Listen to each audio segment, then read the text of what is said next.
Hey, welcome everybody. This is Sean Story here.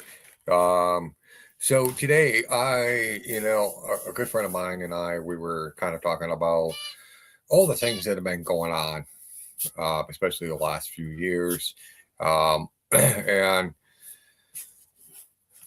this is a fifth generation warfare battle that we're fighting right now, where we have deep state members entrenched, literally entrenched everywhere, not just here in the United States, but all over the world. And today I'm going to show you exactly what we have found. And it kind of explains a lot about how it talks in the Bible about so much about how history always repeats itself, right? And I'm going to kind of just break it down into more of a much more easier concept for you guys to understand. But also today we're going to talk about what Trump is doing, what the deep state doesn't want you to know, okay, and then how to identify the members of the deep state, right? Especially those who are getting paid, obviously, by the deep state or and their proxies to put out what we call an actual disinformation. Okay, so when you see it as a somebody who's on your phone, right, and it feels right, right? You look at it and it says, "Hey, does this feels right?" Okay, and then they what they do is they kind of how they harp on one piece of aspects of this word or whatever, and then they're going to twist the shit out of it. And then what happens is people ended up they share it, they repost it, right? And how that ends up becoming it goes from disinformation to misinformation. Okay, disinformation is always the person who is putting out um, the twisted version of the truth. Okay, now there could be a small nugget of truth in that, but the rest of it's all twisted, and it's meant to target your feelings. So this is kind of like if you were to talk to somebody who's worked in the intelligence apparatus, they're going to teach you about how it's so easy to influence the right people, especially where they don't take a step back and they don't take a look at like the whole entire statement. Go, well, there's a piece of nugget of truth in there, but the rest of it's kind of bullshit, right? So, do I spend the effort trying to clarify the truth, the whole truth, nothing but the truth? Or do I repost it and then try to come up with some kind of an explanation, right? So, one of the big jobs as American citizens is we want the whole truth and nothing but the truth. I'll give you a good example. So Congress has been harping for months about releasing the Epstein files, right? And I believe it was like only 57 members of Congress actually said, hey, let's release the files on the members of Congress who were sexually assaulting, sexually abusing, or verbally harassing sexually on a staff member, right? Then all of a sudden everything went belly up, right? There's this big exposure on this. We saw exactly who is trying to cover a lot of this shit up to begin with, right? We're going to get into all that, but for right now, we're going to get right into this. I'm going to show you what Trump's plan is, okay? This is something you are not going to hear from some fucking influencer that's out there, okay? The reason being is because the vast majority of the major influencers out there, uh, number one, they don't. Their job is not to bring you the whole picture. Their job is to give you, like we say, in the white hat world, the peephole version, right?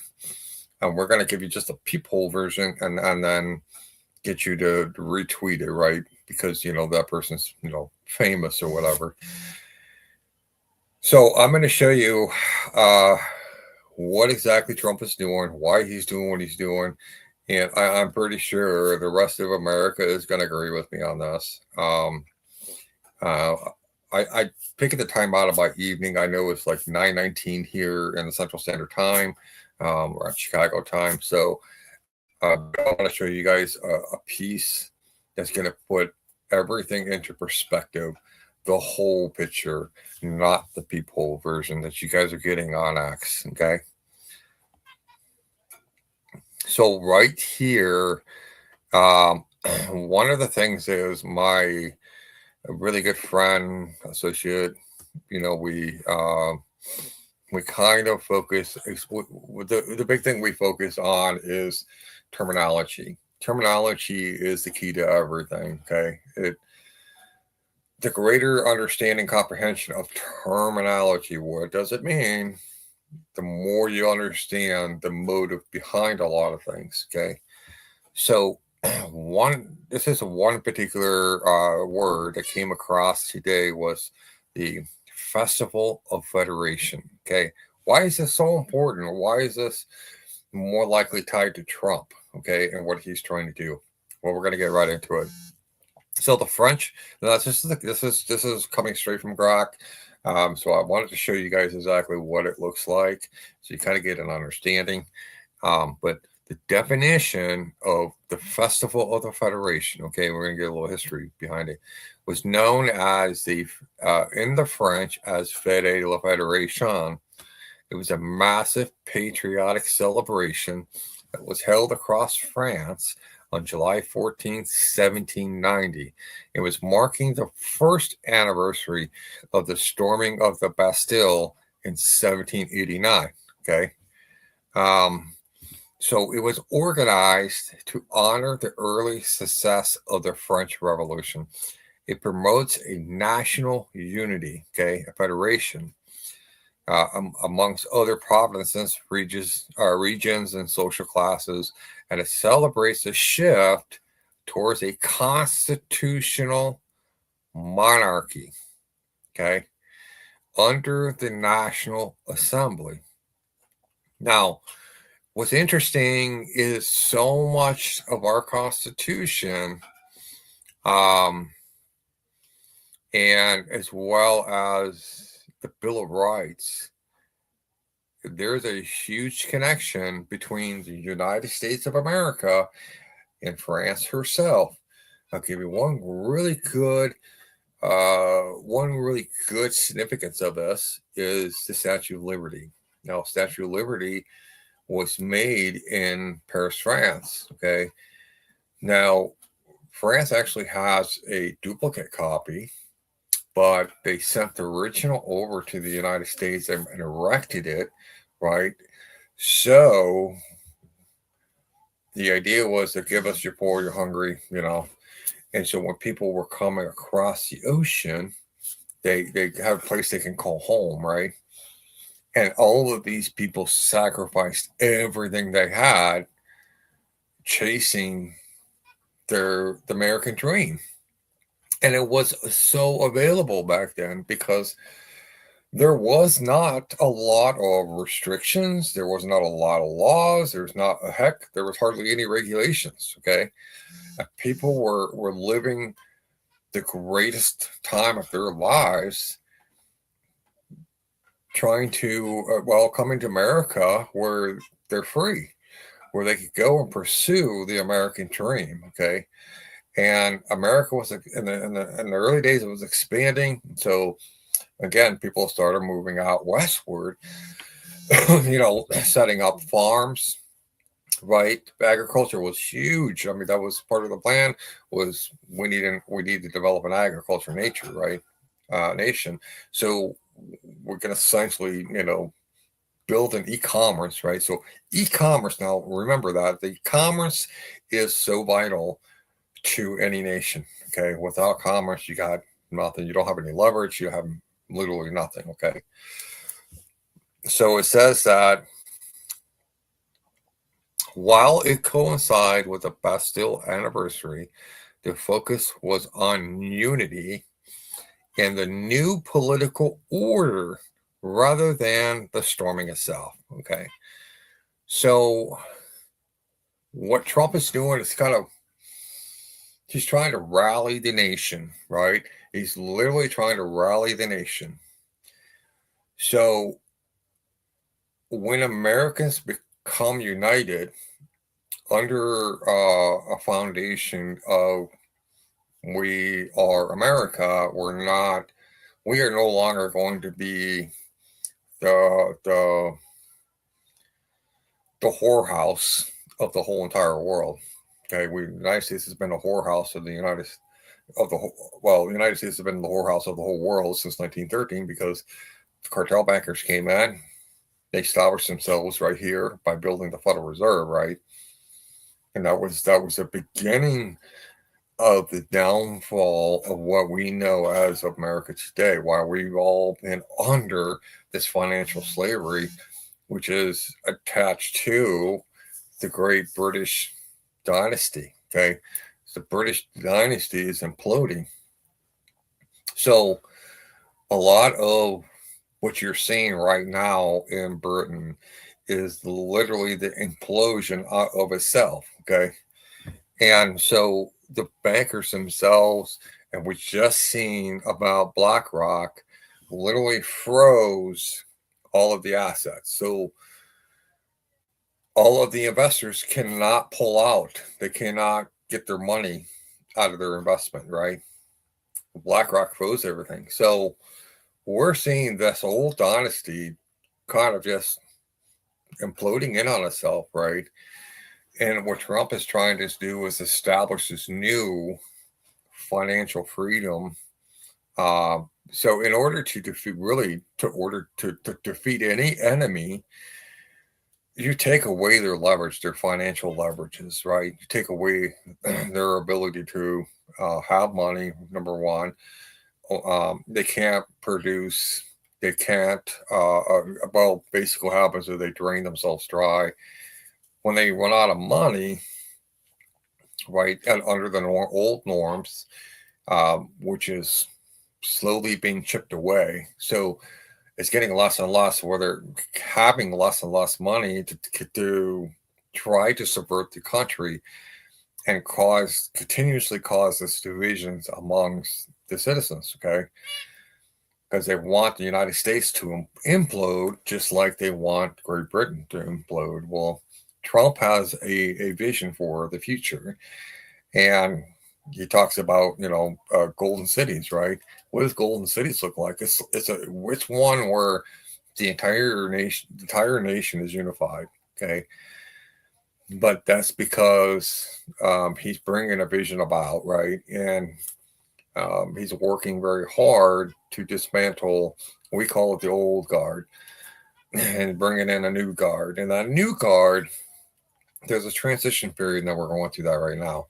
Well, that new guard comes into place, all of your financial transactions are going to be very secure, like more secure than they ever have been before. Okay.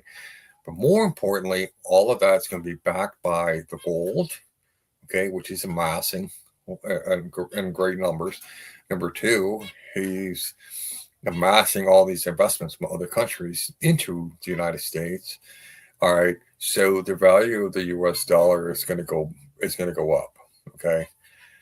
So when the value of the US dollar goes up, we have the leveraging power to be able to leverage, okay, to continuously benefit the United States as a whole. And this is what the deep state does not want. The deep state wants the world to literally implode on itself. So I put it this way, the deep state's plan is they want to wipe out more than 2/3 of humanity. They only want 500,000 or 500 million people, right? That's it. 500 million people all across the entire world. This is the ultimate goal is, which goes in line with a lot of communism. When you don't have enough people in a country, number one, the industrial side of things, it all falls apart. Now, those people will end up becoming dependent on the people that have the resources available to make things happen, right? But like Lenin was instructing a lot of the early days leadership was that he took a chicken, right? So he plucked the feathers off that chicken just horribly. Well, this is while the chicken's alive. He just plucked all the feather right off that chicken. So now this chicken is battered, bruised, and bleeding. He sets the chicken down gently, and the chicken starts to run away. Then all of a sudden, he takes out a handful of grits, of corn grain, and he puts it down onto the ground. Okay. So now the chicken turns around and sees and hears and smells this. And food happens to be an agent of comfort, right? It when you're eating food, it triggers the endorphins in the brain. It helps the body relax, but it also helps a lot when you're dealing with like a lot of physical pain, mental pain, whatever. So the chicken would run back and literally peck at that corn. When the corn was gone, and then Lennon can continuously abuse that chicken. But that as soon as he, holds out that corn in his hand, chicken always comes back. Why? Because it's all about resources, right? And so we've had pretty much every country in the world has had some kind of a PAC, which is a pack, right? It could be CPAC, IPAC, APAC, whatever. Okay, all these packs represent all these different nations through companies, through their proxies, through PAC, right?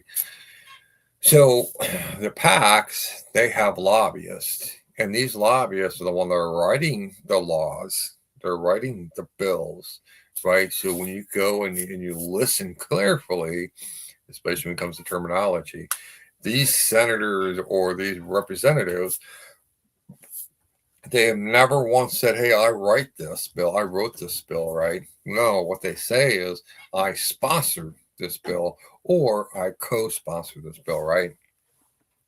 So you understand, since 1913, we really haven't had a lawmaker that actually sat down and wrote a bill.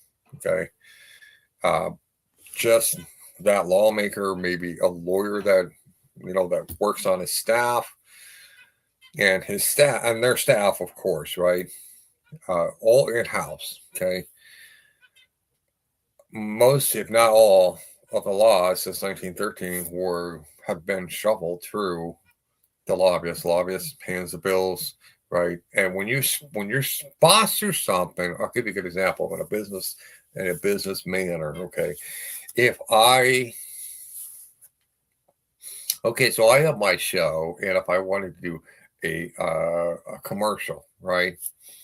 And I put out sponsorship ads. Okay, so there's companies out there that are trying to sell their products and move their products, and they need to get more attention, right?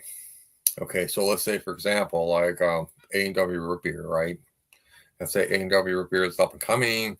They're trying to build a franchise, and they're trying to get more views, right? So what they would do is buy the sponsorship packet, okay?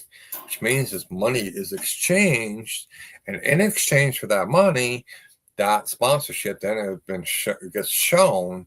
Their little 15 or 30-second commercial is shown on my show, right? So maybe like partway through our show, we would show that particular commercial, and that's what sponsorship is really about, right? So it's I'm selling something basically. In exchange, I get cash for it. Okay. So whenever you hear a politician say, "I am sponsoring something" or "I'm co-sponsoring something," they are literally making money, basically fronting the bill. Okay, that's how it works in Washington D.C. That is how it works in your state legislators. That also is also how it works in some cases in your local government. Okay, so we really have to pay attention to terminology. If they say they're sponsoring it, number one, it's anti-constitutional. They're supposed to be writing the bills themselves, okay, and having it go through like their attorney. Okay, they can't outsource it to some third-party company, especially from overseas. You'll see this a lot with the Democrat Party. They outsource everything to the Chinese CCP. Okay, or in some cases they outsource other areas to. Here's a good example. They'll outsource the part of the intelligence apparatus to the TPP, right, which is part of that Taliban network, Taliban ISIS, thing, where they ISIS or Taliban they pay Taliban to basically go after ISIS, and in exchange they would give them money, and they would tell the U.S. government, okay, this is where Al Qaeda is, right? When in reality, we're U.S. is just killing they're just killing civilians.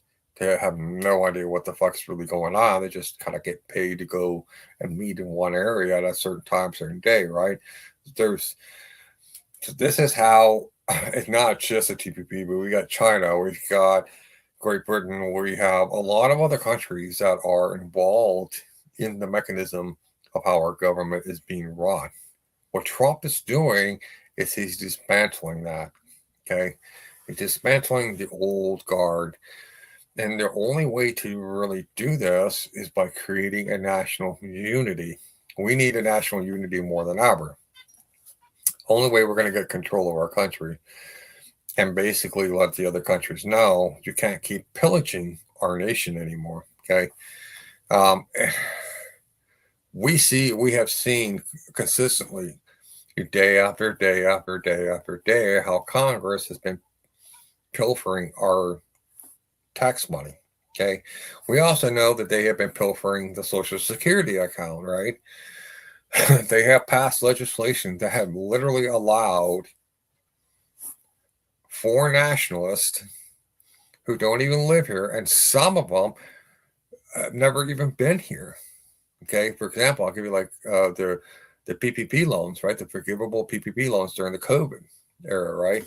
So a lot of people in India were basically filling out the PPP loans, and they were getting approved without having a background check done. Okay.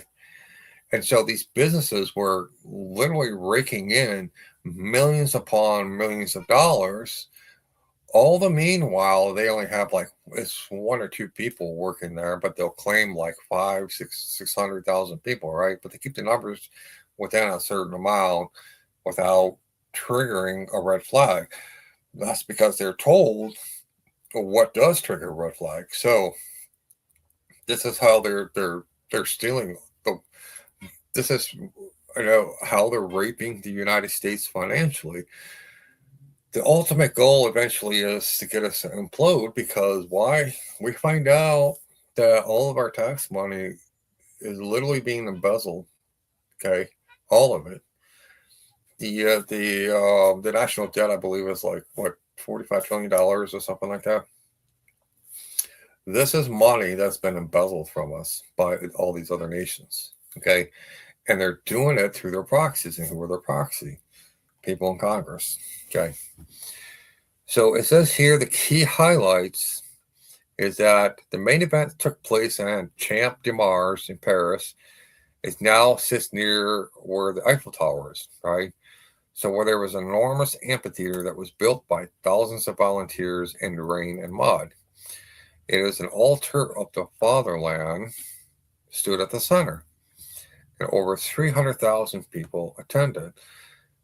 Okay, now Trump is building the same thing. Okay, he's literally building an altar to the fatherland or the motherland or whatever you want to call it. He's literally building the Champ de Mars right here in Washington D.C. Okay, So this is the key evidence that points to show you this. I'm actually going to um, I'm actually going to see if I can pull this up.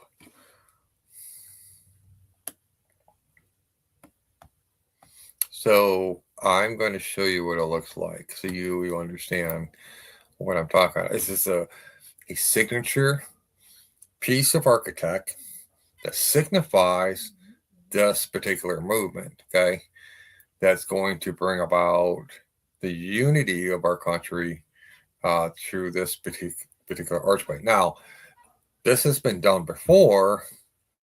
Um, and again, like I said, history has a really good way of repeating. It always repeats itself at some points, right? All right. So, kind of give you an idea of what it looks like. And I'm going to show you the one that is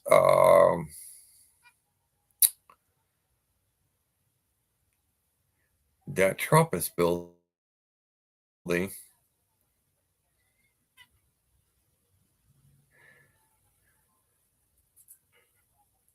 See if I can bring it up here. Let's see here.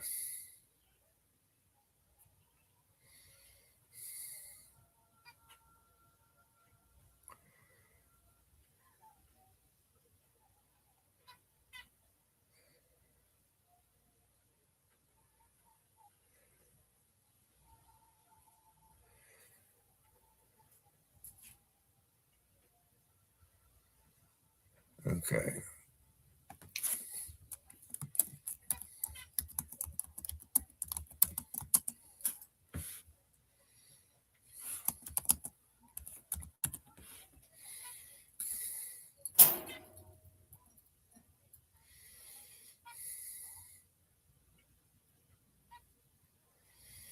See, you're trying to find it here. But here we go.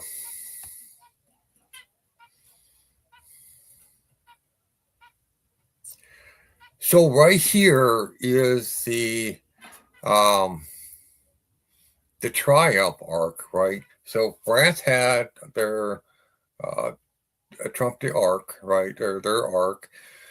But in English, it's more English version would be like Trump is building. It's called the Triumphal Arc. Okay, so keep this picture in your mind that he's basically developing this, right? It's a proposal for a triumphal arc in DC, all right, for the American 250th, okay, in the traffic circle in front of the Arlington National Cemetery, okay? So we're going to go back to Grok. We're going to finish this up here. Okay. So it is going to be our version of the Champ de Mars, all right? This event was seen as a foundational moment for modern French patriotism, okay, and national holidays. This is directly inspired by the tradition of Bastille Day in July 14th, France's National Day, though today's celebration focuses more on the 1789 revolution rather than the 1790 festival. Okay, so the historical depictions often show the grand scale oaths at the altar and the king's involvement. Okay, all right, so I wanted to show you kind of a mental picture of what France did in 1790, right? What we're going to do, what Trump is going to do this year. Okay, so can you see this happening today with President Donald J. Trump? And it says that's an intriguing parallel to draw between the Festival of the Federation and the contemporary American politics under President Trump. The 1790 event was a grand symbolic gathering aimed at fostering national unity during a time of revolutionary change, where with public oaths, okay, Public oaths is very, very critical. A really good friend of mine, if you don't know who he is, you should follow him on X. But is Joshua James for sheriff, right? Um, or Sheriff Joshua James, right? Um, just you can go through my friends list and just like type in there Joshua James, it'll pop up, right? So he he's kind of educated me very closely on in America in the beginning. A lot of you have to understand the police officers didn't exist until right after the Revolutionary War. Prior to that, you had elected sheriffs. Okay, you had elected judges. You had elected mayor, right? You had elected aldermen, right? So all these people who were elected, they had to sign what they call it's kind of like it's a piece of paper with an oath, right? Just kind of law like military servicemen give when they raise their hand that they will faithfully discharge the offices, right, and to defend the Constitution, right. So basically, you have a written oath. Okay, so that they have to have that written oath filled out. I think it's within like 3 days. I could be wrong in the timing, but it's like within 3 days of taking office. Okay, so at the moment they take office, it's signed, which means is if they're doing something, number one, is illegal to begin with. Like any ordinary citizen, was performing this kind of an act and it was illegal, then it's illegal for that person that's holding office, right? So, like two or more people can fill out an affidavit to the local judge, and the judge sees the evidence this person is breaking the law.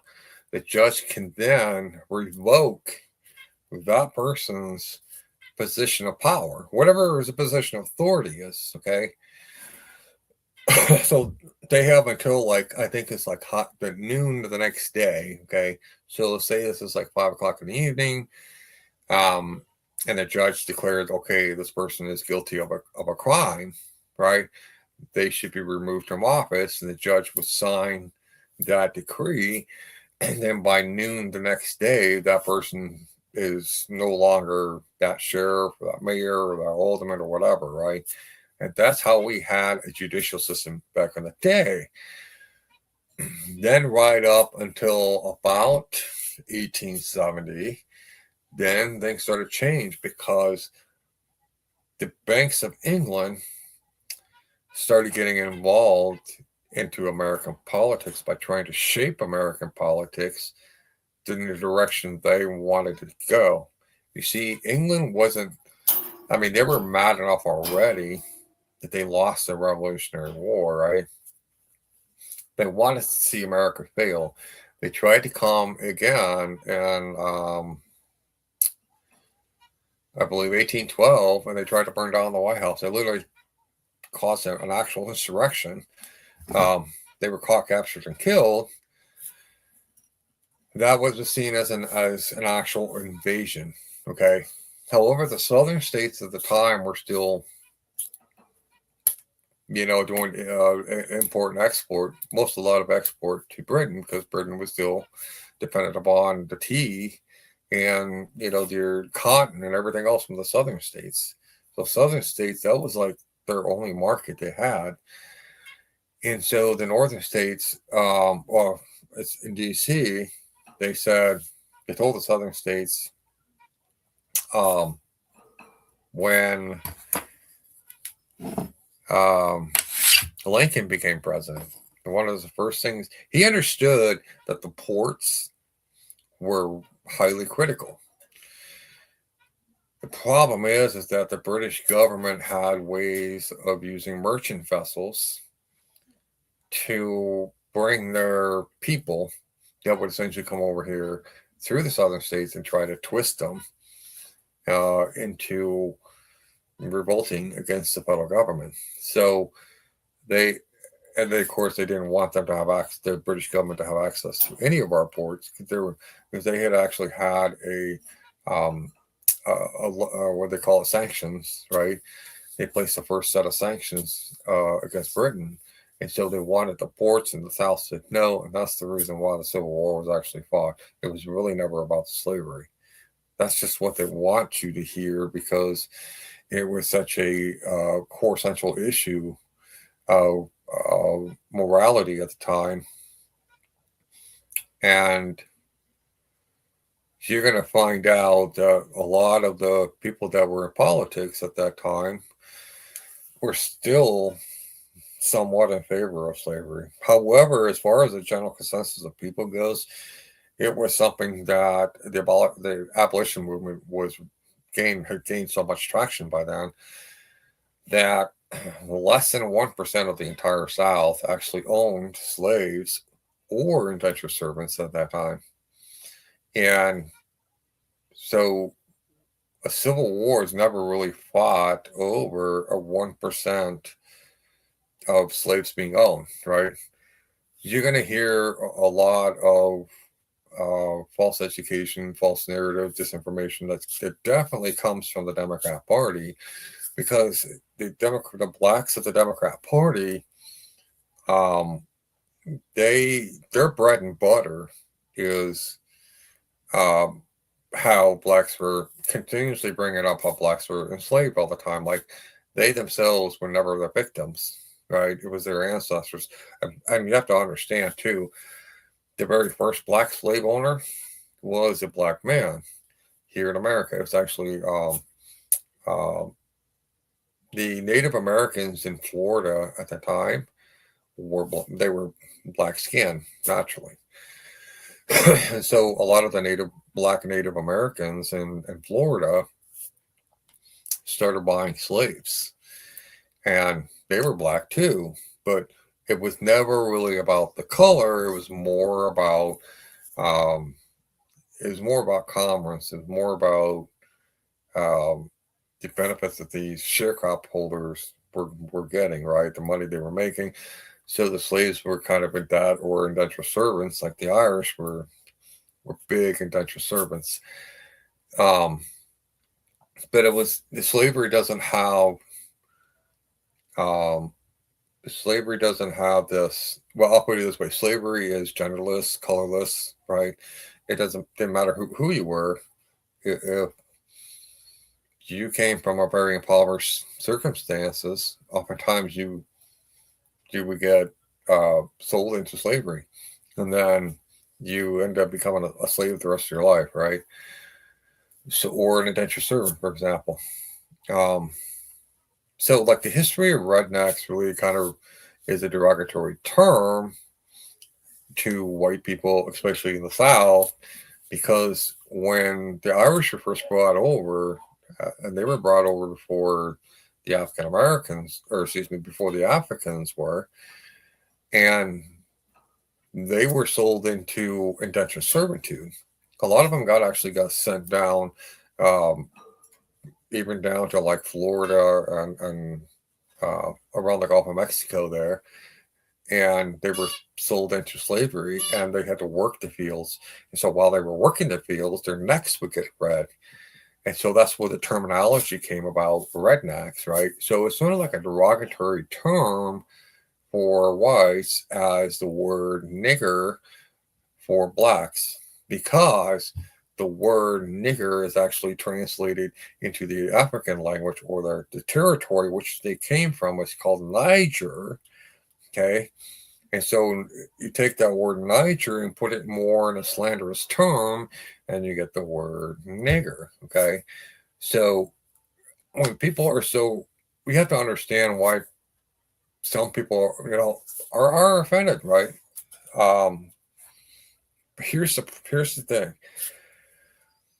Like, if you come from a family, especially Irish or descendants from Africa, oftentimes they carry this generational trauma. It gets passed down from generation to generation from those times of being indentured servants or slaves.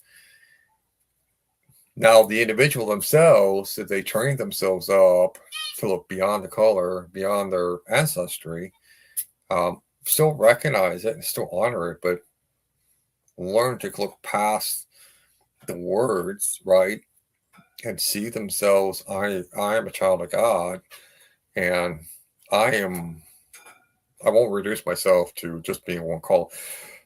Just as my identity is not associated with that, right? A redneck or a nigger. Okay, my identity is not associated. Not that's not what my identity is. My identity is rooted in God. Okay, um, and so yeah, I come from a family of Irish and Indian heritage. But here's the interesting thing you're going to find out is the United States, especially after the Civil War, um, there was what they called um, kind of a reconstitution period. And this is where a lot of the bankers, right? So the world bankers, you have to understand the world bankers, they fund both sides of every war. They have funded both sides of every war, right? And they know, like they know, okay, I want this person to win, not because this person's qualified. It's just because, well, we can manage this person easier than we can manage this one. Okay. So oftentimes they will fall on one side more than the other. World banks have been involved in this.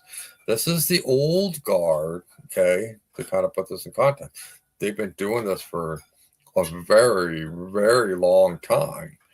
And this has been part of the British monarch is on both sides of conflicts. Okay.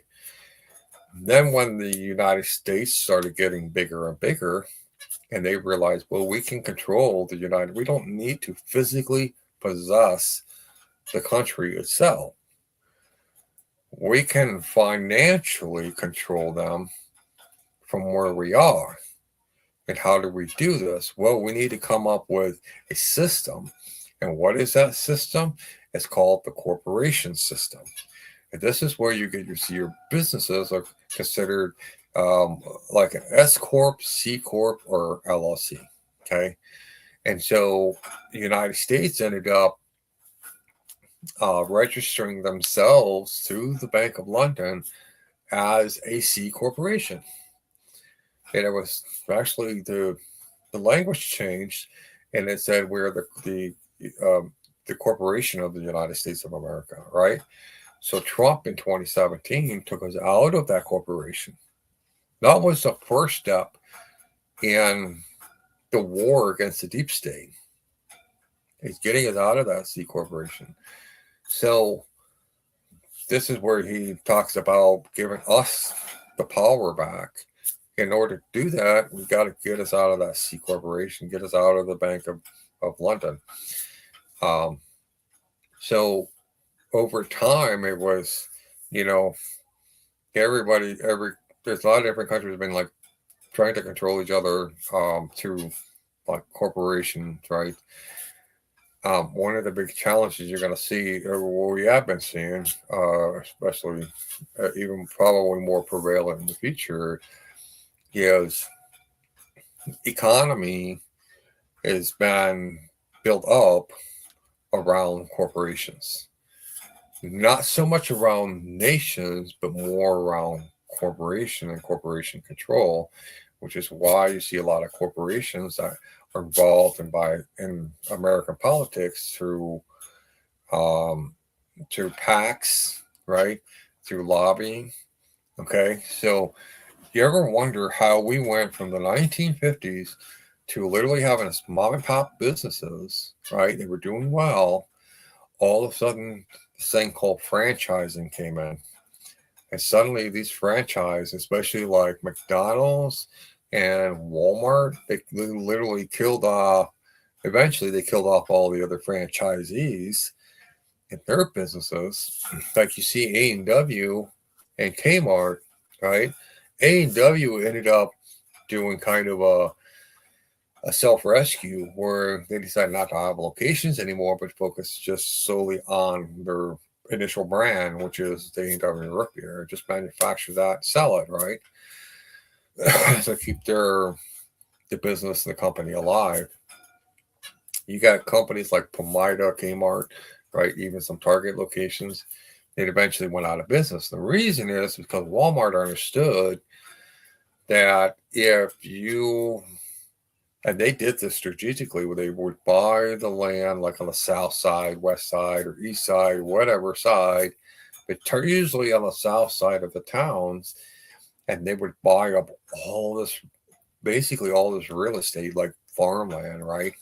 And they would get it at a really like reasonable, decent price, especially if it's in a flood zone area, because they come in and they tell the city, they say, well, we'll give you X, Y, and Z, and we will make sure that our contractors put in, like, all of the equipment to make sure that area never gets flooded out. So basically what happens is they put in these culverts, and they have these huge pumps in it, and these huge pumps will divert that water. Okay, that's why you see a lot of flooding in some areas, because it's not a natural flooding. That area starts to take on a lot of water. They redivert that water very quickly, and it goes further downstream. So they flood that downstream. So when it hits the bends, that whole entire area ends up becoming underwater. So they they strategically place that Walmart. And I've seen places around Walmart that got completely underwater. For Walmart itself, it's completely bone dry.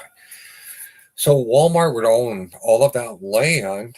They redevelop it. They put up buildings. They lease it out to Menards. They lease it out to these little, Chinese, like, or like the like T-Mobile, right? They leased it out to all these businesses, like these big brand, these big name brand companies. They release out that building, the four portions of that building, right? They have the model set up exactly. So if you go to every Walmart across the country, you're going to see this. There's always that Asian food right in the middle of it. There's a place you can go get your hair cut. There's a telephone store or cell phone store right at the end. Um, there might even be a video game store where you can go buy, your video games and stuff, right? They have the exact model set up that way. Walmart knew what they were doing. They were huge. They took their franchisee business to another level, which is real estate business, and that's where Walmart literally makes the bulk of their money. It's not, and a lot of their products that they sell, yes, they would buy them from China because they can buy them for, pennies on the dollar, versus you get some manufacturing company here in America that manufactures the exact same thing, and they're going to have American prices. They're not going to pay the American. They would rather buy it from China, pennies on the dollar, pay the shipping, right, which brings it over, and they get them in bulk. They comes in and they basically divert it to all of the Walmart stores. But they also own a lot of the areas where the ships come in. They would call them docking areas. So they own pieces of that. So all of their shipping, all of the stuff that they're buying for pennies on the dollar, can get stored there, and, and they don't have to pay for like rental fees and stuff like this. You're going to find this out. This is a really sick business model. But here's the thing: Walmart lobbied Congress. Walmart is one of the biggest lobbyists. Okay, and essentially what had happened was Walmart had literally killed, along with the other franchisees, they killed literally all the mom and pop stores, which is why you see a lot of really tiny, very small rural towns all across America. They're obsolete. They're like ghost towns, right? Especially in the Democrat run states. You're going to see it in a lot of really small, tiny. They're obsolete. There's no more mom and pop stores there. They can't afford to have a mom and pop store there because all the traffic is literally going somewhere else. And so this and this is part of this. This is a part of the deep state's control. Who's the deep state? The essentially the Bank of London. Okay, as well as the monarchy. Okay, so we're gonna get on with this here. Um, so in today's context, March 2026, with Trump's second term, I can indeed envision an element of something similar happening, although it would look quite different due to modern democracy, media, security concerns, and the polarized landscape. And here's why it's plausible, along with some caveats. Okay. Number one, the potential parallels, the large scale patriotic events. Trump has a history of drawing enormous crowds to rallies that emphasizes American exceptionalism, patriotism, and themes like Make America Great. And these often feature oaths or pledges. Okay, like example, like the Pledge of Allegiance amplified on a national stage, military flyovers, and speeches that invoke unity among the supporters. For instance, in his 2025 inaugural, drew massive attendance and indeed oaths of office, echoing the Federation's ceremonial aspects. Okay, again, when founding fathers created the United States, they created as a federation. Okay, and he's bringing us back to that. So, a dedicated unity festival could build on that, perhaps tied to Independence Day for a new a new holiday celebrating America's renewal. Right? We know he's going to do it on the 4th of July in Washington D.C. Okay, he's going to be unveiling the Triumph Arc. Okay, so literally we're going to be, I mean, if you aren't going to Washington D.C., chances are you're going to miss out. I mean, you can see it on social media or whatever, but to be there when that happens, it's kind of a once in many generations of experience. It's kind of like the founding fathers themselves were so they were encapsulated into a Revolutionary War, and the ones that survived it and got to live at least, up until about 1826, 1845, right? They literally got to see the beginnings of a new nation, right? So that was huge, especially when they were, drawing up plans, because at the time in Vermont was basically the White House. So they were, building Washington D.C. up from ground up, right? So all these buildings that were being put together, or the people that were there, helped putting it together, right? And the 4th of July festival comes around, people were celebrating. Oh, we got this a new building in D.C. They were, erecting things. It was all about bringing that unity of the nation together. So the Triumph, the Arc is going to be Trump's masterpiece. I mean, the ballroom is going to be fantastic, and he paid for it with his own money, right? So he didn't cost taxpayers anything. And I do believe the Triumph Arc is the same thing too. So we have a very wealthy, extremely wealthy benefactor. Founding fathers were wealthy benefactors as well. Okay. A lot of them did. Yeah, there was a lot of founding fathers in the whole mix. I mean, we're seeing a keyhole version of what you see in the Declaration of Independence. Okay. From the Declaration of Independence to the actual independence, right? When they started writing the Constitution, you go back and look at those two pictures, you'll see there's a lot of people missing. Those benefactors, and a lot of them were very wealthy, had either been captured, hung by the British, or they were killed in battle. Okay. They were literally willing to lose everything, their family, their friends, their church, their everything, for the sake of the colony becoming its own independent nation to be free from the British tyrannical rule. Okay, and so this is what Trump is bringing us, and so that triumph arc is going to be there. So to be there in person, that's like going to be next level shit. Okay, yeah, next level. So the symbolism and the leadership role on this, like Louis the fourth, or excuse me, Louis the sixth, right? 5, 6, yeah, 16th, Louis 16th, was reluctant participant. Okay, he was a reluctant participant in 1790. Okay, so he was kind of reluctant. So Trump could position himself as citizen president, swearing loyalty to the Constitution and to the people. His administration has focused on policies promoting national pride, border security, economic patriotism, right?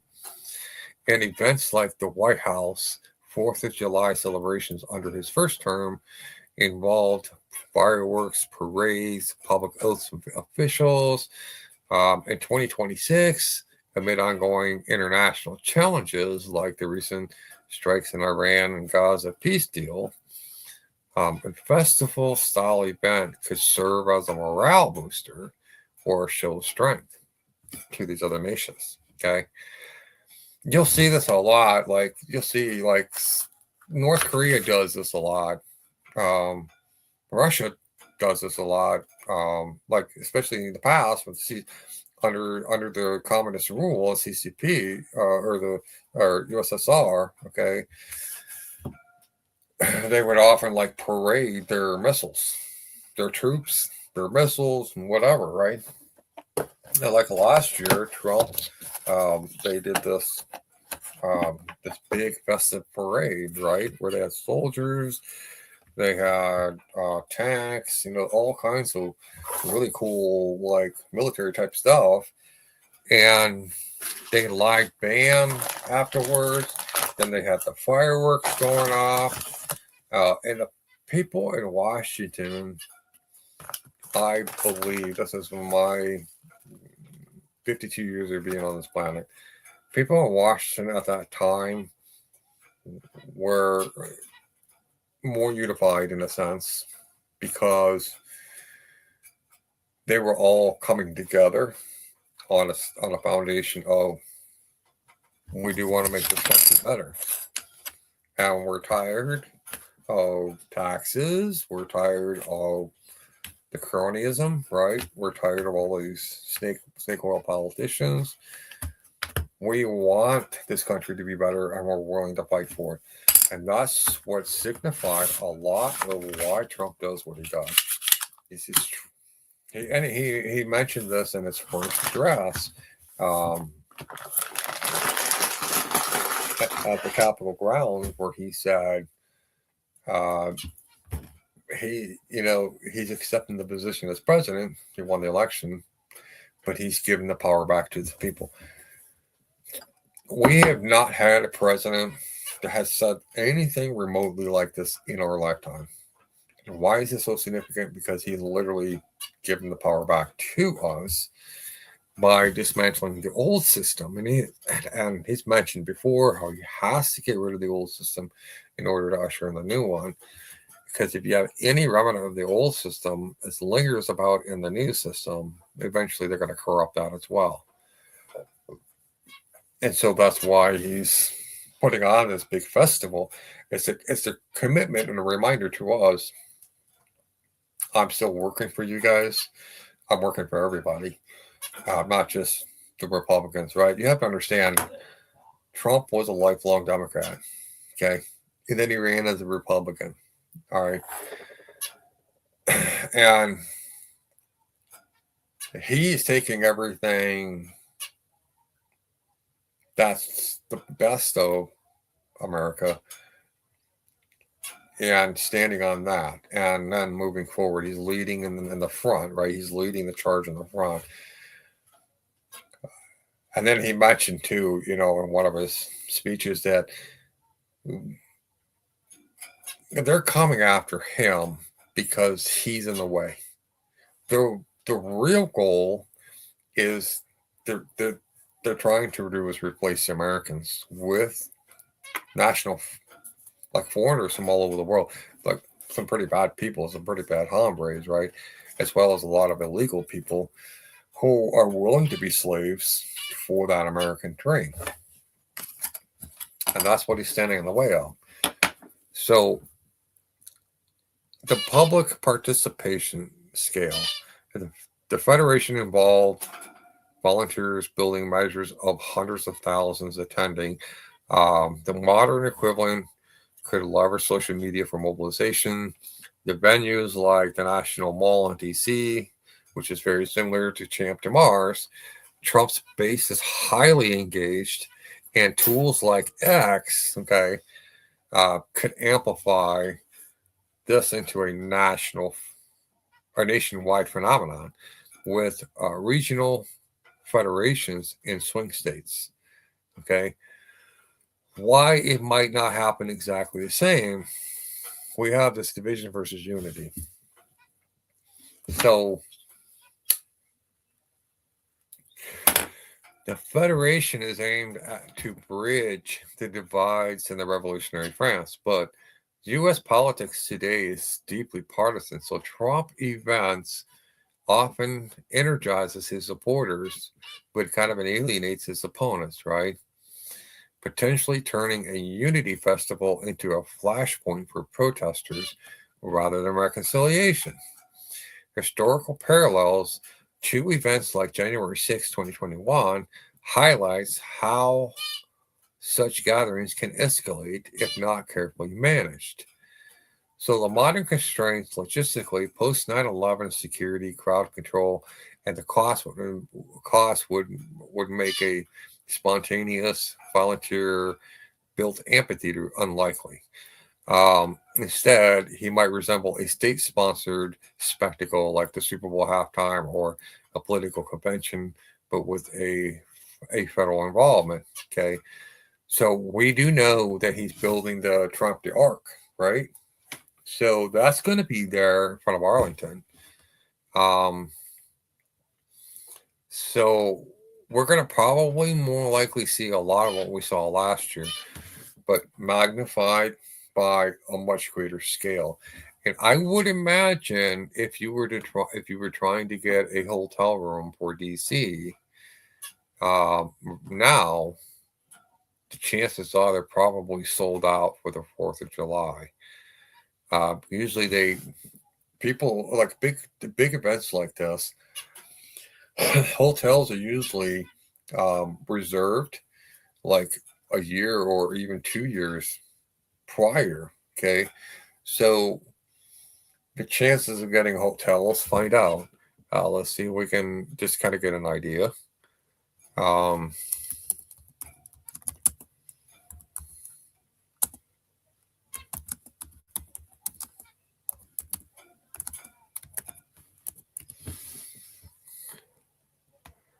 we're going to switch over to this. Okay.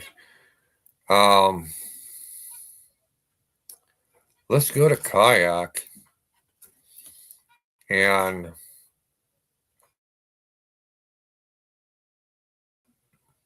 come up with.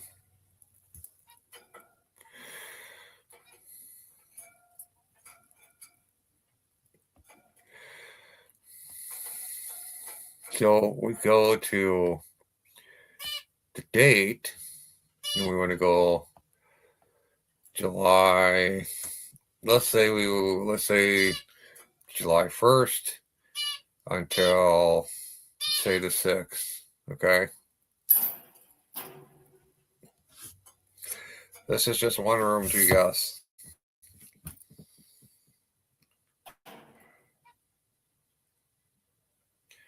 Let's see if they got any openings. I wouldn't be surprised if like all the hotels is sold out. But if you are planning on going, make sure that you know like exactly where you're going. What parts you want to attend. Um,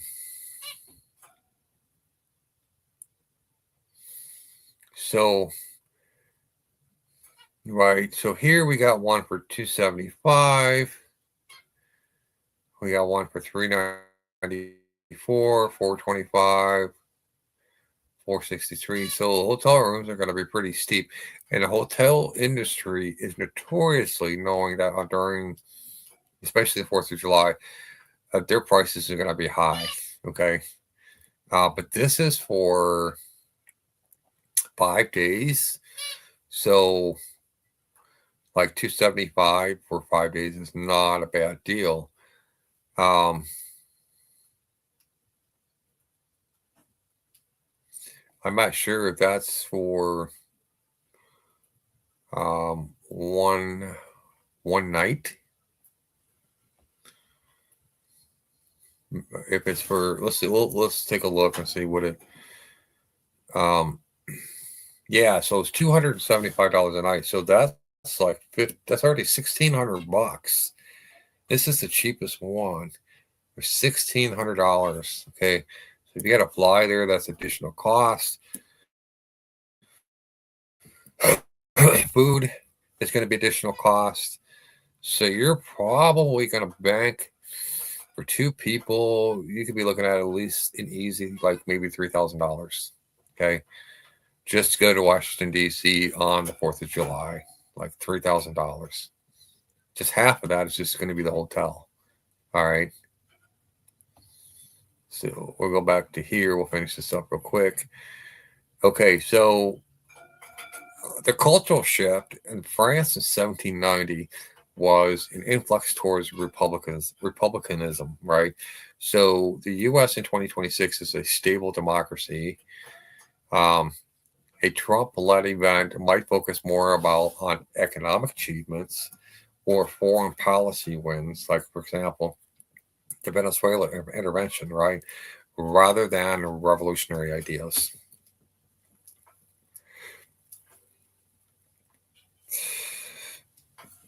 Overall, while a direct replica isn't likely, but I can absolutely see a Trump era vision, a festival of American unity or similar, right? And we know he's going to do this. We already know this. This is what Grok is saying, but we already know he's going to do a festival of American unity, okay? A national rally to bring people together. Doesn't matter if you're a Democrat or Republican or whatever. We're already seeing that shift. And the reason being is because everybody has seen how the Democrats won't stand up, okay, during his State of the Union speech. The vast majority of the time, they wouldn't stand up for any of the achievements that he's done for this nation or um, what he's trying to accomplish, right? They don't.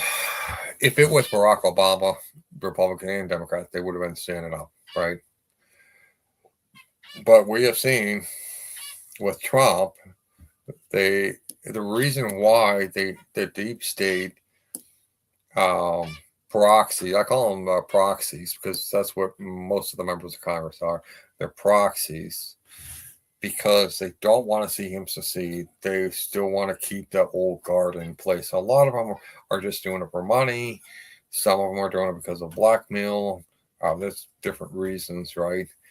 Everybody, the deep state says basically everybody has a price, whereas a few people are kind of like, no, we're not for sale, but they know how things are run in Congress, and they're showing us bits and pieces of it, right? So, well, here's a good example, like what they did to George Santos. You go back and look at all of the members of Congress, okay, all of them, 435 representatives, 100 senators. They have all done pretty much their campaign strategies have been very similar, right? They take money from certain PACs. They loan themselves. They loan their campaign money, right, with interest. So any extra money that comes through the campaign or after they get elected, that gets reconstituted, gets paid back, and they make money just off of loaning themselves, right? It's a pretty all across the board, it's the same strategy. And Santos did exactly what everybody else did. But because he wouldn't play ball, essentially, and he wouldn't, like I say, he wouldn't read the script the way they wanted him to, or play the part they wanted him to play.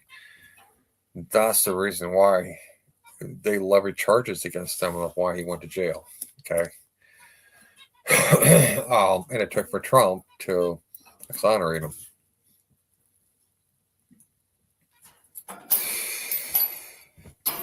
So what we're seeing is how Trump is taking down and dismantling the deep state piece by piece, starting with the financial sector, because that's where the greatest strength is.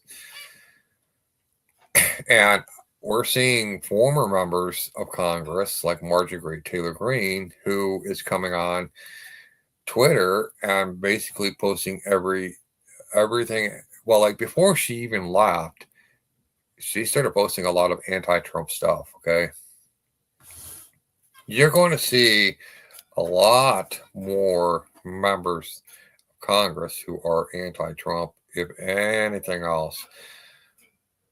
So Congress itself has literally been nothing more than 535 members of Congress are nothing more than 535 tyrants who serve the old guard, okay?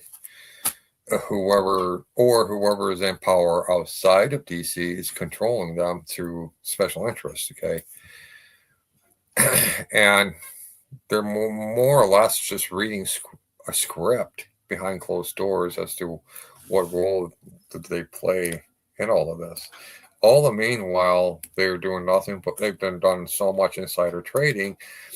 We see this with more evidence coming out. Like we see Marjorie Taylor Greene suddenly goes from $500,000 in her bank account, only being in office for less than 4 years, or not even. Let's see, how many years did Marjorie Taylor Greene serve in the Congress? So for 5 years. So she was in office for 5 years. Now understand, she didn't finish her term. Okay, she literally quit. Now, interesting enough, she started with $500,000. Okay, and she went from $500,000 to $25 million just in the span of 5 years. So you're going to find, when you start digging, start doing FOIA requests, vast majority of the members of Congress, they all follow suit. Okay, they all play the same rigged game. It is to make them rich and enriching them, as well as enriching those who they serve, which they don't serve the people. A lot of elections are managed. They manage the outcomes so that these special interest groups essentially, their interests get represented in Washington. Okay, Trump knows this, and a lot of white hats know this as well. It's the reason why Trump said he wants to give us, we the people, the power back. And part of that, unfortunately, is one of the most painful parts of getting us back to being that constitutional republic, a federation, is exposing. Is we've been divided for so long. We've had this constant divide between the left, right, Republican, and Democrat, two-state party solution. And the American people are just really gotten tired of it. And so his goal is to basically show you, hey, we have a problem with Congress. So Congress is the main source where a lot of our troubles are coming from. Okay. So now, especially after Nancy Mace, who, as well as Tim Burchard and Alina Paula, started exposing what they did was they put this bill together and they presented the bill. The idea of the bill is they knew that Congress was not going to pass it. They knew that. But the point is they were trying to expose all these people who, number one, were heavily involved in a lot of sexual abuse that's going on in Congress, right? But more importantly, as well, who simply says we're trying to protect our uniparty, right? They don't want to lose their bread and butter. Okay, you have to understand. So politicians, they don't produce anything. They never have. Not in a general sense, they don't. But since 1913, they haven't actually produced really any actual laws that focuses on our protection. Okay, now they're starting to. You're seeing this more. They're now they're trying to put out a national reciprocity where you can conceal carry in all 50 states. So because federal law supersedes, essentially would supersede state laws when it comes to matters like this, for example. So I won't have to have a license, right? If they pass it, I won't have to have a license. I can carry my gun with me everywhere I go, right? With the exception, maybe like federal buildings. But as far as national reciprocity, I could go. There isn't this, right? Because for the last decade or so, we've been one state that is doing concealed carry. It passed a concealed carry law, and they essentially say, well, we will honor these states, right? Like those states have theirs, and we'll honor them in our state, okay? And then our state has that law, and these are the states that will honor ours, right? So it's kind of like, a tit for tat, kind of a, exchange. Like we'll honor yours, you honor ours, or whatever, blah blah blah. But you'll see the map consistently changes. 1 year could be I could go to Florida. Of course, we take the classes for Illinois, Florida, and so I could go to Florida. I could do concealed carry there. But the next year, Florida could say, well, we're not going to allow Illinois to do concealed carry in our state. Okay.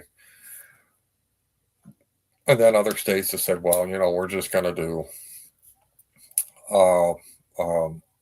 where they can do open carry, right? Even when they're fishing, they can do open carry. And a lot of law enforcement they struggle with this to keep up with this, right? So it constantly evolves, constantly changes, and it's confusing.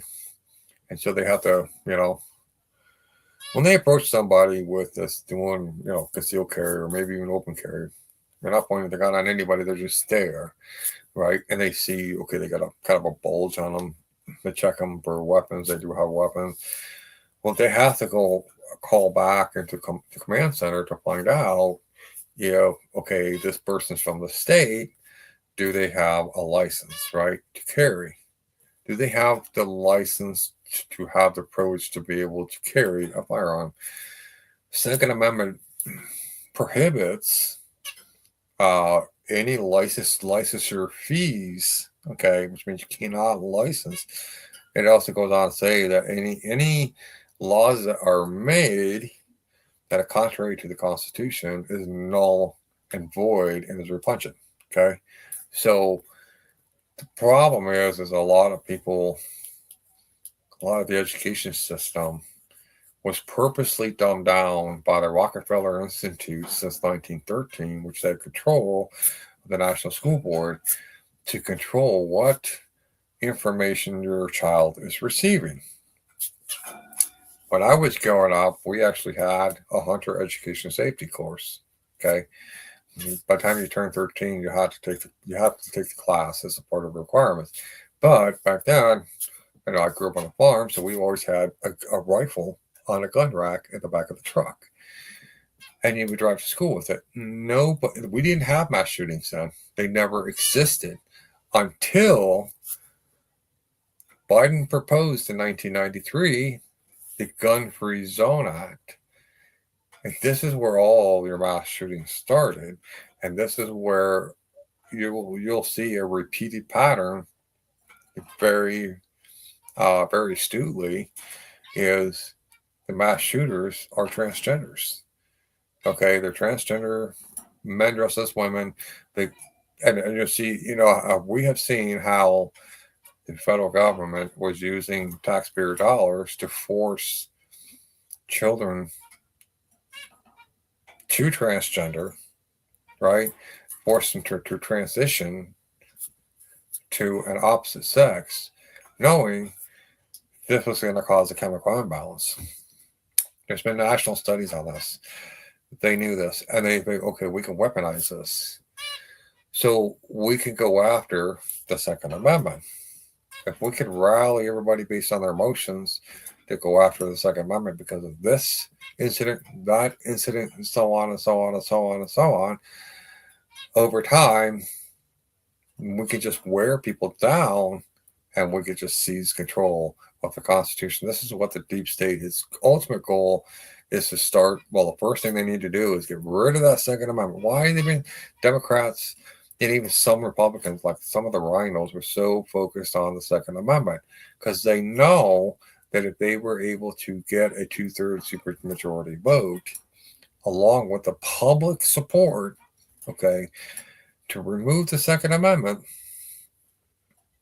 the rest of the Constitution falls apart. Literally falls apart.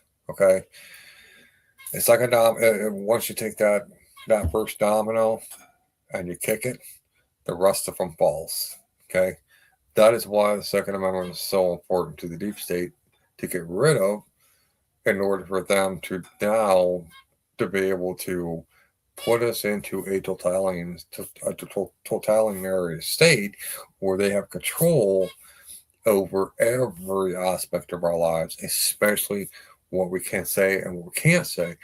Good example, take a look at London right now. Take a look at England, okay? So England banned their citizens from having their own personal guns, right? And they even moved it up to the point where they banned the use of having knives. Okay, you can't have knives. And then there was one gentleman who was part of a color guard, and he had this like a long wooden, like sacrament. It was a ceremonial kind of a spear, and he ended up stopping this Islamic guy who was trying to kill somebody on the London Bridge itself.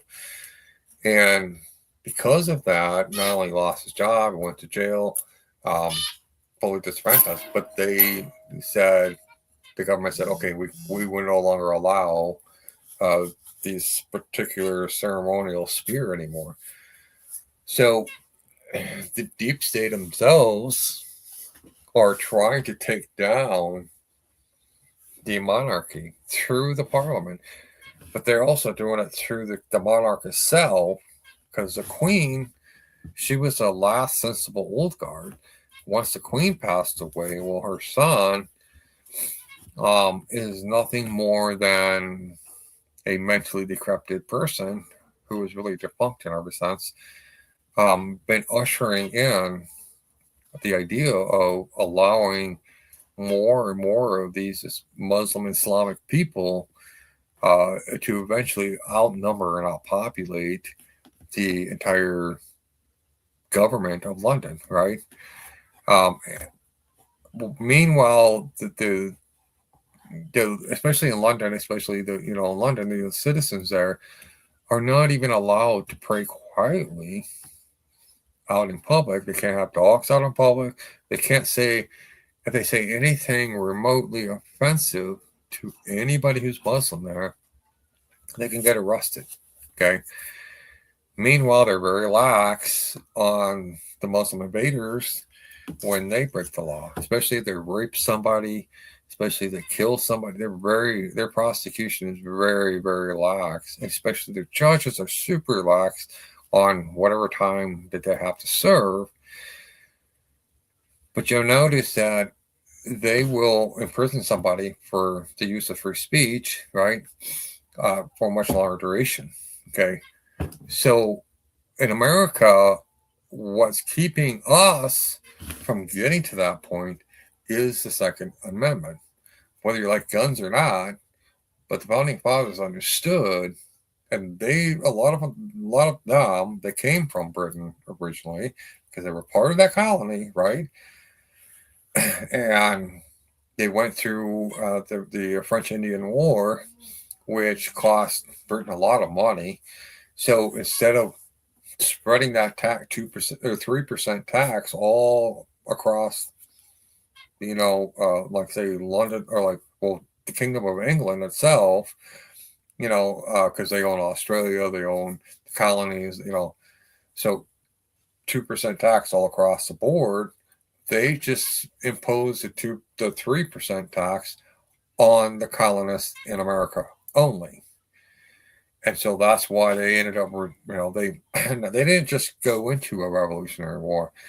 How it all kind of transgressed was they had sent Benjamin Franklin across the ocean 5 times. Keep in mind, it's a 2-month trip by ship one way. So we're talking 4 months, right? 2 months there. He's trying to petition the king. And finally come back and say, no, he will not see him. And then he goes back home and regroups and tries to come up with something else. He's doing what he's supposed to, like what we're supposed to do is continuously petition our government to readdress our grievances. This is one of the important key aspects they put into the Constitution, allowing us to be able to approach our government without them, throwing us into prison, right? Throwing us into jail for using our voices to say, I don't agree with this politician, their bill, why I don't like this bill. Founding fathers understood this, but they used every legal venue as much as possible. And the 5th trip, Benjamin comes back with a piece of folded up parchment paper with a wax with the king's seal on it.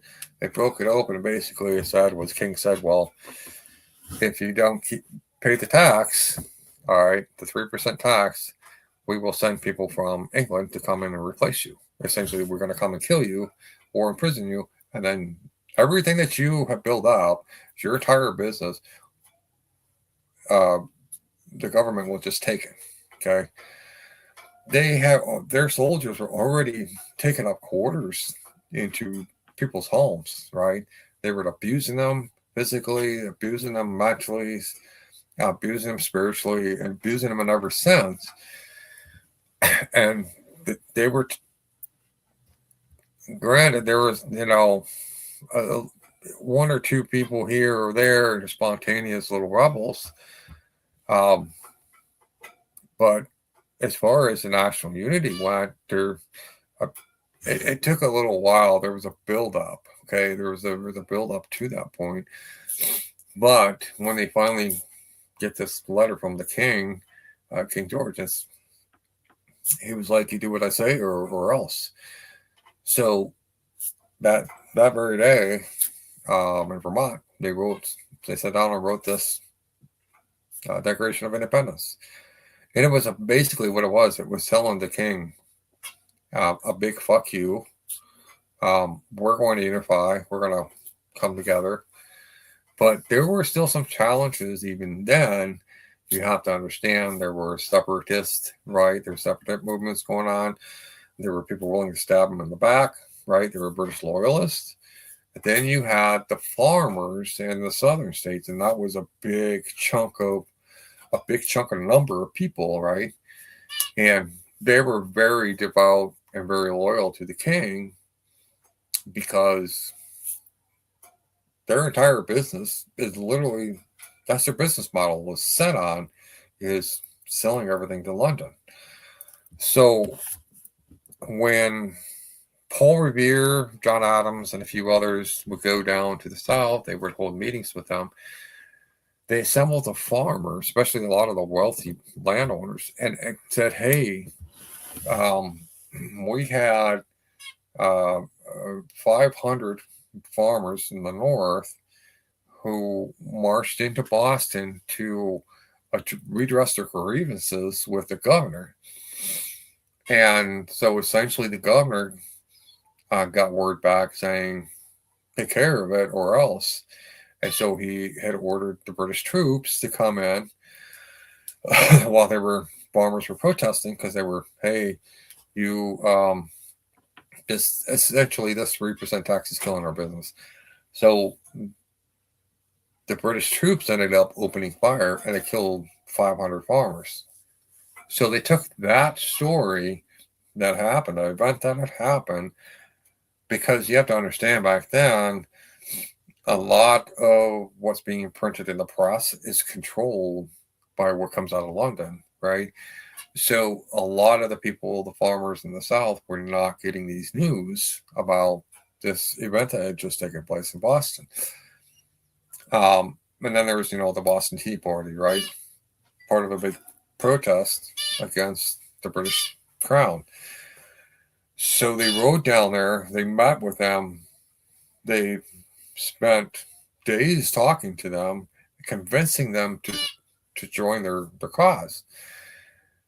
And part of that is they can leverage more opportunities for them to be able to sell their tobacco, their cotton, their tea, not just to the British government, but unified as a nation, they would have more leverage power and they would be able to mass distribute to much further places.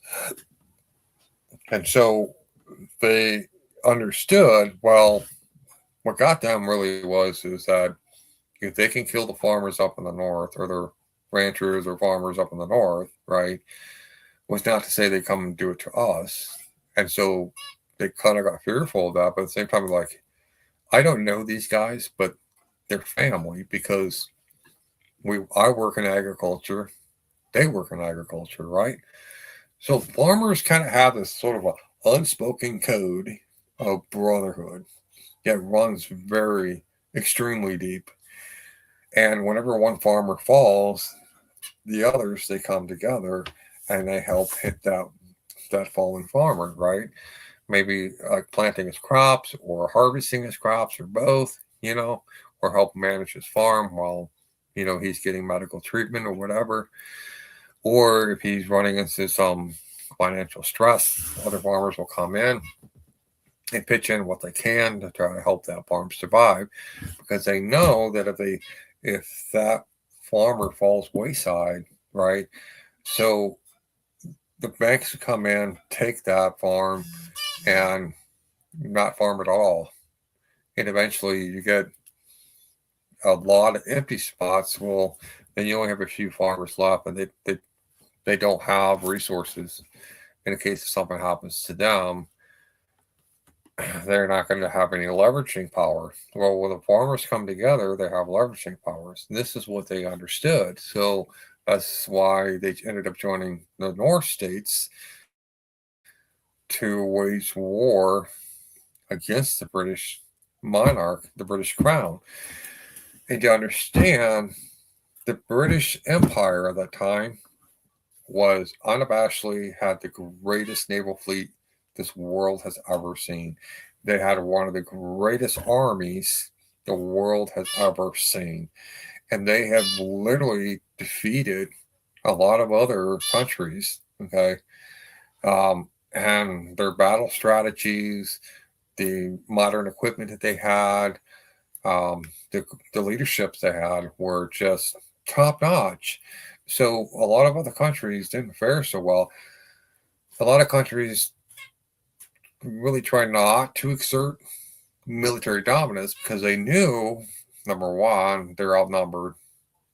They don't have the resources to sustain a war against England. So, but the French did it in a much different way. They did it on U.S. soil, right? So they did it here in Americas, where they would recruit the Indians to help them with their noble cause against the British Empire. And they ended up losing. Why? Because it's very taxing the amount of resources, right? It's what it really comes down to is the resource. It's a resource war. Any war you get into is all about, comes down to is resource. So Trump understood this. The only way to take down the old guard is you got to take down the old system. Meanwhile, you have to have a new system in place to make sure running parallel with the old one.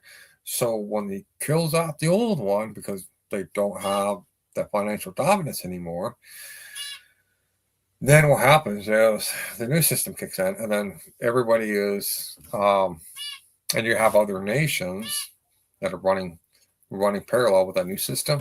They're running as part of that new system, right? It's kind of like a partnership, an economic partnership. Those who are involved in this economic partnership are going to benefit greatly. So that's Trump's strategy. He knows that if we just go into a forever war, it would cost us trillions upon trillions of dollars.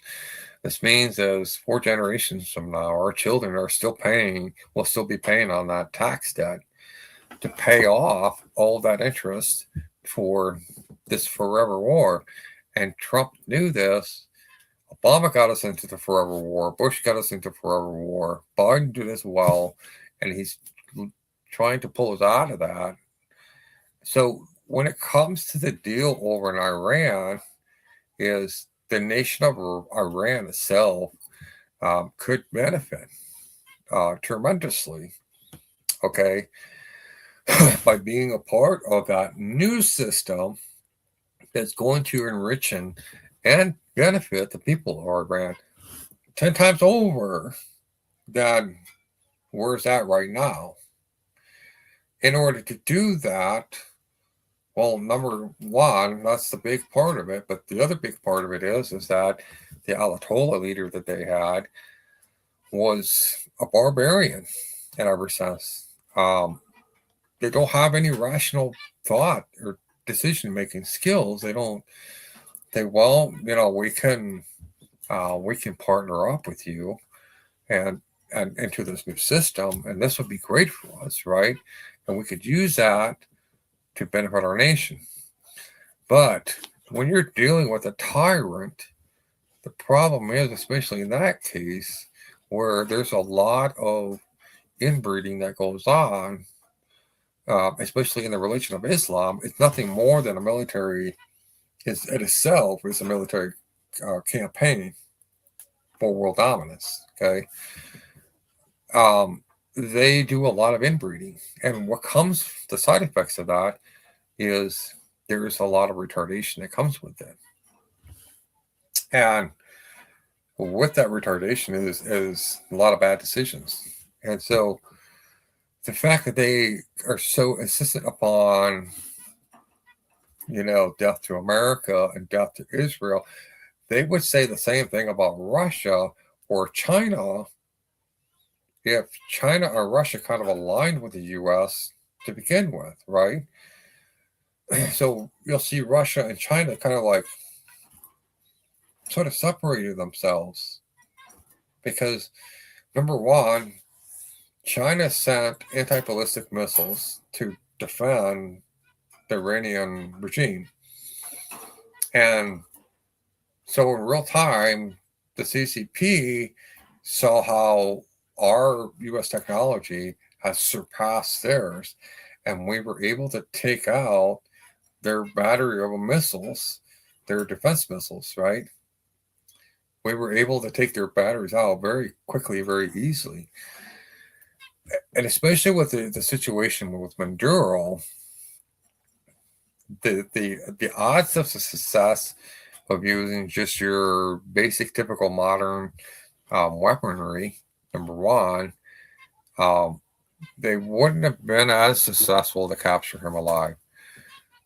But we can say this with certainty based on some of the past campaigns that we've had where we had to go in and get other, get certain people. Osama bin Laden's a really good one. They ended up killing him instead of bringing him alive, right? So that's the big thing right there. But we've had this advancement in technology now for at least 25 years. We have weapons that China's finding this out. Russia's definitely finding this out, which is much more advanced than anything that they have. And so, United States, okay, so in the world, you have three kingdoms. You have the economic kingdom, you have the military kingdom, then you have the financial kingdom. Okay, so the deep state controlled all three, and they would use those positions of strength to essentially bully other countries into giving them what they wanted.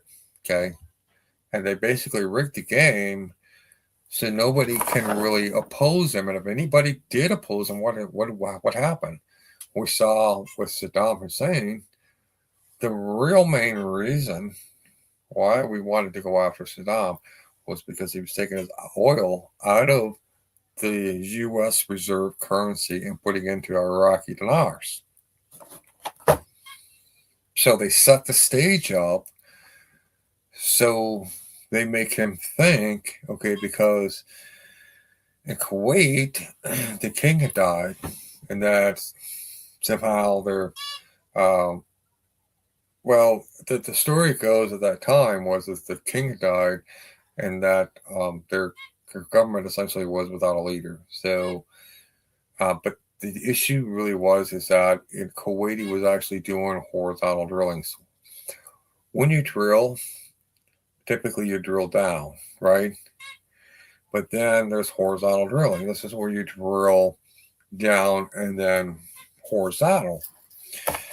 And in the oil industry and the fracking industry, they use a lot of horizontal drilling because there's untapped oil reserves or gas reserves under the ground.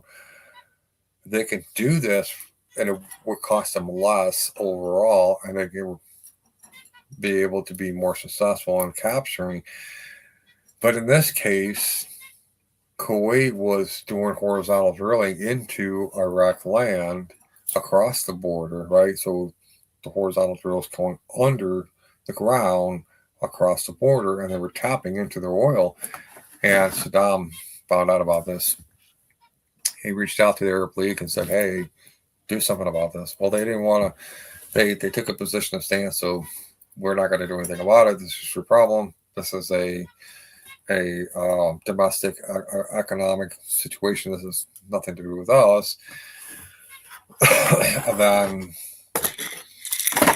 the sage set, and so he goes in and he invades Kuwait to basically punish them for essentially horizontal drilling. And he was going to essentially recapture Kuwait and make Kuwait part of Iraq, so then they would get control of the oil that was stolen from them, and as interest, all of the oil they have there. So that's when the U.S. got called. Now, the U.S. told them prior to all of this, they were not. This was between Iraq and Kuwait, that we have nothing to do with it. But Kuwait had a partnership agreement with the U.S. prior to all this, whereas if anything happens to them, the U.S. would come to the rescue. Okay, and that's exactly what had happened. We ended up coming to the rescue. It's all about the control, right? But at the same time, it was more about we wanted control of the Iraqi oil fields. Just like the opium, the heroin industry that is very virulent in Afghanistan. Like the Russians did this in the 80s, where Russians were trying to control the big parts of Afghanistan because poppy seeds they grow real well there. And it's literally a multi-billion, multi-trillion-dollar industry. And at the same time, you can use it as a weapon, as a biological chemical weapon in a sense, against another nation, right? So, like China was, they sending opium, sending fentanyl, like they were sending uncut fentanyl down to countries like Venezuela, for example, and then there they would cut the fentanyl, which would make it far more potent, and then they would smuggle those drugs across the U.S. border, and that's why we end up having this huge fentanyl crisis here in America. Because if you weaken the people, then the number of military personnel drops quite significantly, and you can cause an implosion within the country, right? So, and it's funny enough is how the Democrats were kind of working. I don't want to say unintentionally, because again, like most of the people in Congress, this is script. They're nothing more than paid actors, right? And they would push a lot of legislation that's coming through the proxies and to, make it so that they have little side deals here and there. But the overall goal in the end was to weaken this country in every aspect. And drugs is drugs are just a weapon of tool. It's a tool weapon to weaken the nation, right? So the war on drugs that Trump is doing is the literal war on drugs. This is not the Reagan's war on drugs. Reagan's war on drugs was to go after the small time dealers more so. On the same time, Obama was doing drug running and gun running, operations to strengthen the drug trade here in America. Trump is just smashing all of it out of the picture. So he's bringing us back together by going after every deep state operations that essentially weakens us financially, weakens us mentally, weakens us physically, and bring about better nutrition, better food, cutting a massive amounts of regulations out so mom and pop businesses can come back. People can start building their businesses, scaling their business, here in America, right? But at the same time, incentivizing other nations to bring their businesses here where Americans can be hired and to work. But overall, it's going to bolster this country. So essentially, what he's doing is we're coming out of our second revolution, right? We're getting to the tail end of it. We have people on Twitter, especially, and the mainstream media, they're so focused on trying to distract the American people away from Trump as much as possible. I know that he's got people, there are deep state operatives embedded within his administration and fishing them out to find out who's doing what and why and how. Sometimes they kind of reveal themselves, right? So, and what's funny is how a lot of these members of Congress who want nothing more than for all of us just to die and to be replaced by these illegals, rapists and murderers of all kinds. because they want to stay in power. And the Texas election, it just showed us again that elections can be stolen, right? So there's an organization that's called, I believe, RAW, um, or Real Americans for Actions, or something like that. On election night, I called it. And I was like, oh, wait a minute. They already called the race for the governor for the Republican Party not even 2 hours into it. And there was, while 2/3 of the state haven't called in with the votes yet. Okay, and the number of people that actually voted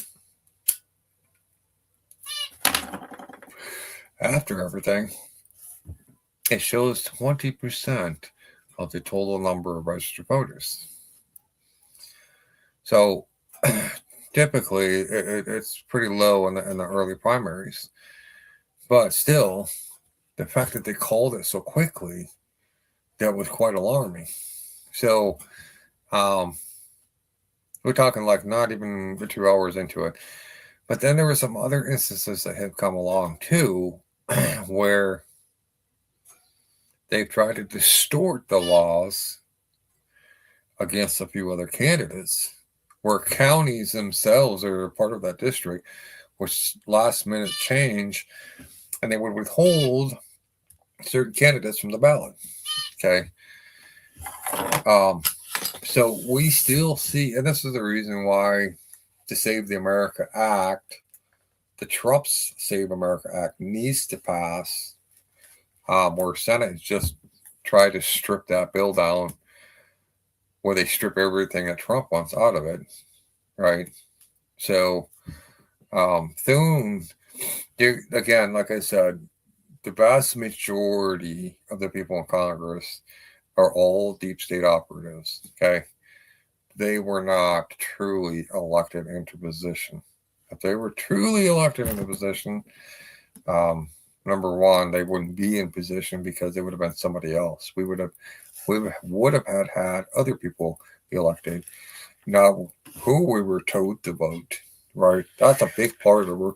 We're being told who we should vote instead of actually doing our homework on these candidates, find out who's paying, who's essentially where are they getting the money for their campaigns, right? Because you see some of these campaigns are just like one right after the next, right?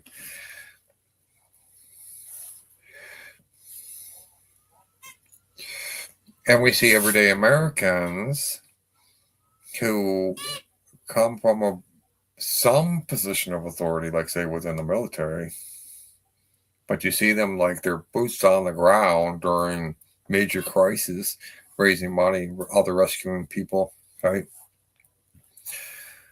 So these are the typical people who lead out in front, whereas you get some of these people who, and a lot of them are, I call them the recyclables. We got a lot of politicians, a lot of people that work within the government structures. They get recycled from one position to another, from one administration to another administration. They maybe they were the head of one department, now they become a head of another department. So this is a trend. This is a pattern that has been going on since the 50s. It's been a very big part of their practices, and this is how they control a lot of what how our lives are, right? And taxes is their bread and butter to keep us as slaves. Again, like I was talking about the chicken with Lenin, right? So Lenin would pluck all the feathers off of a live chicken. So the chicken is this naked, battered, bruised, bleeding, half dead chicken, right?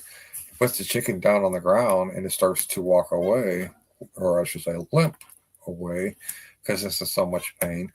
But as soon as he puts a little bit of corn on the ground or in his hands, puts it down, the chicken comes running back because food, it releases said endorphins in the brain to help deal with the pain, right?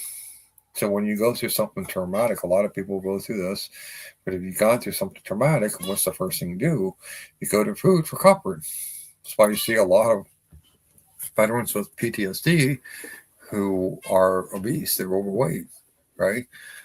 You see a lot of like generational trauma, like I was talking about, where people are descendants of slaves. They get a lot of generational trauma passed down from generation to generation to generation about how they're victims. And this ends up promoting overeating, unhealthy behaviors.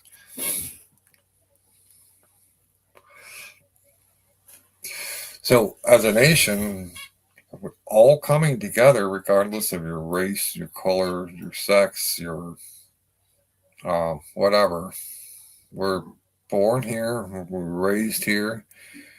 We build our communities. We were part of our communities, right? We served in some capacity, and this is what Trump is trying to do. Is trying to bring us back together. He's trying to solve this division. And when the recent lights that we have seen was coming out of Congress, is another massive reason why everybody should be involved, heavily involved in this organ. It's not just an organization,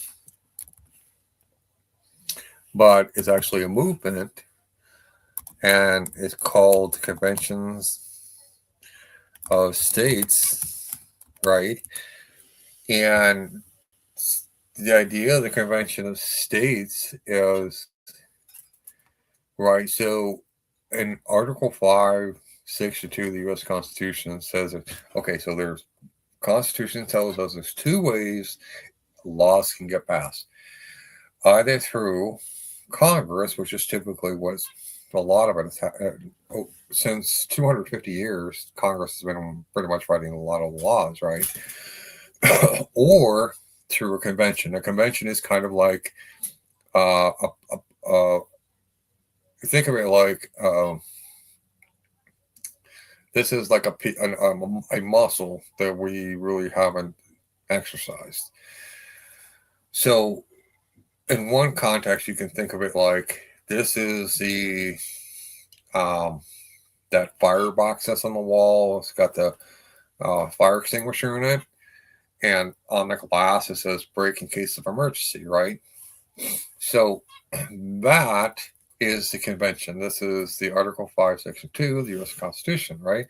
So they need to have is 34 states to join to call for convention. Now, I think it's 38, 36 or 38. And then once, see how it works is that state would have that proposal brought to them and they would vote on it. And if it passes the House and then the chamber and formally puts it into law, at no time can that state back out of it because once it's signed into law, they're in the convention, right? So once they get to 36 to 38, right, so they would appoint one person to represent their state. And so 36 people come together. It doesn't have to necessarily be in the Hall of Congress. They can do it at any state house. And they would all come together and they would debate on it, right? But they can't change any of this stuff because it's already been kind of set into stone, right? So set into law. So they would vote on it, and there has to be a 2/3 majority. I believe it's 12 states have to vote yes. Then the convention gets passed. And what is the convention? So the convention is to bring the power back to the states and the people where it belongs.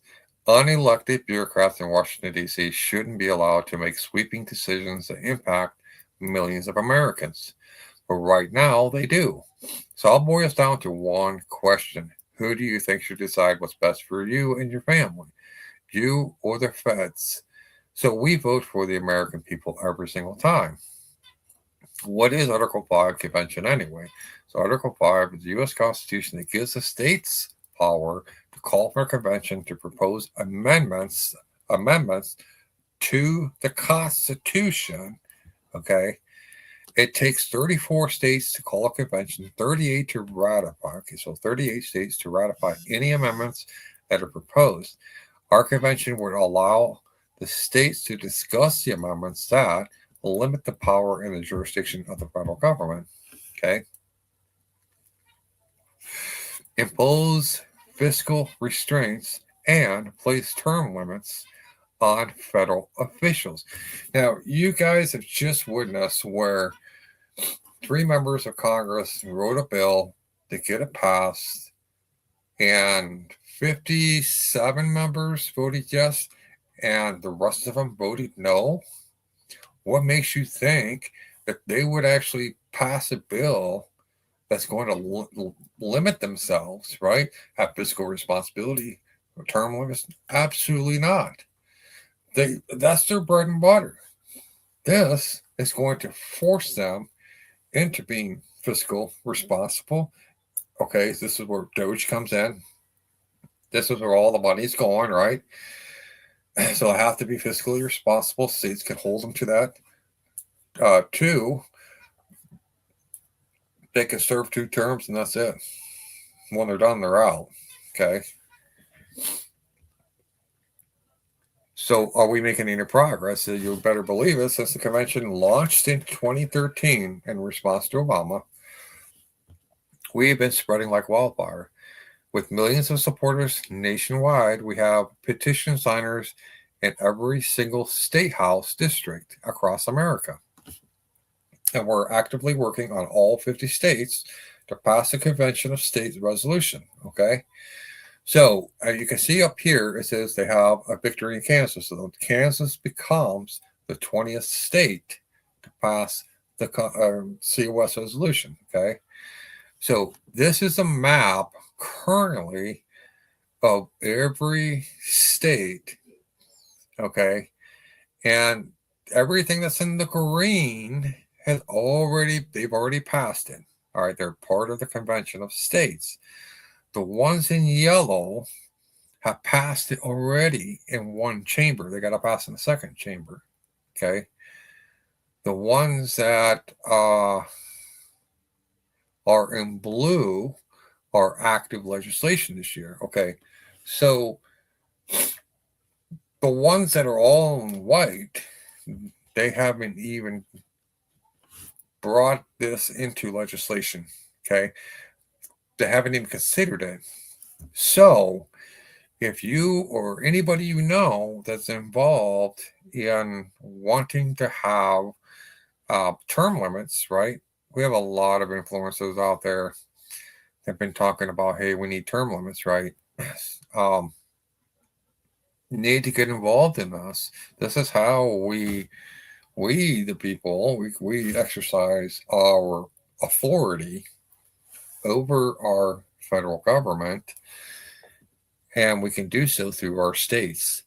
So what you do is, say, if you live in any one of these states that are white, right, and especially the ones that are yellow, you're going to click on Add My Signature, okay?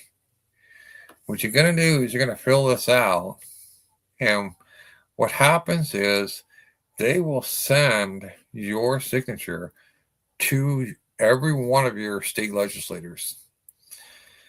The more people we can have filling this out, signing it, right? If we get 100,000, maybe even 1 million people, state officials are going to see that and go, okay, well, if we don't support this, the chances of us actually getting reelected is very slim, very, very slim, because the people, we're talking 100,000, 1 million people, right, have been signing this, petitioning us, and my office is getting stacks upon stacks to this. So it forces them to bring it to the table and essentially pass it into law that they are part of the convention, right? This is the answer. This is the key fundamental answer. We've tried everything else. We've tried rational discussions. We've tried petitioning, addressing their grievances. Nothing's working. The founding fathers understood this. This is the reason why they put it in here, so we wouldn't have to go to a physical conflict. Whereas this is how we get our power back. This is where we can put limits on the federal government, right?